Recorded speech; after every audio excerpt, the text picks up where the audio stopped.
Woohoo! Okay, everybody, we are going to be making a zip line as part of the STEAM challenge for this week. Here's what I'm going to use. I've got a string, a paper clip, and any sort of dense object that you can find. You can follow along the way I'm doing it. You can adapt your zip line however you want it and use some of your own materials and your own ideas. But this is how I'm going to make mine. I know this object looks kind of unsafe, but it's actually not sharp.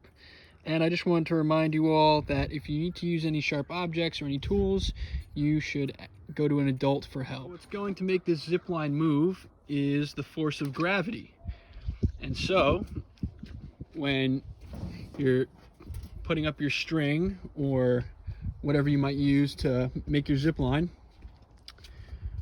we're going to connect it from a point of higher elevation to a point of lower elevation so that gravity will pull your object down the zip line. Elevation means how tall something is.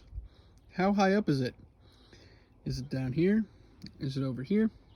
That's the elevation.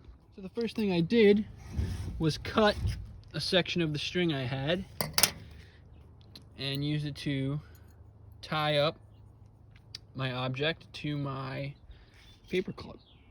The next thing I did was tie my string to a point of higher elevation down to a point of lower elevation. So the zip line is going to look like this. And I thought I'd show you how to tie a knot, similar to tying your shoes. We can take our string, put it around the object that we want to tie.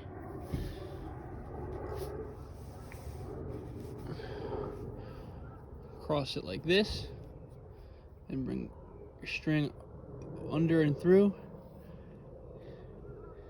And when we tie our shoes, we make little bunny ears like that, and boom. All right, once you've connected your object to the zip line by the string and the paper clip, you can bring your object all the way to the top, the starting point of your zip line, and just let it go. And there it goes, it works. Who can tell me what two forces are at play here? What are the two forces? One of them is gravity. Gravity is what's pulling our object down the zip line, right? Gravity pulls everything down towards the center of the earth. It's what keeps us all on the ground. It keeps us from floating away. If we jump, we come right back down because of gravity. Gravity is what's keeping this chair on the ground. The other force is friction.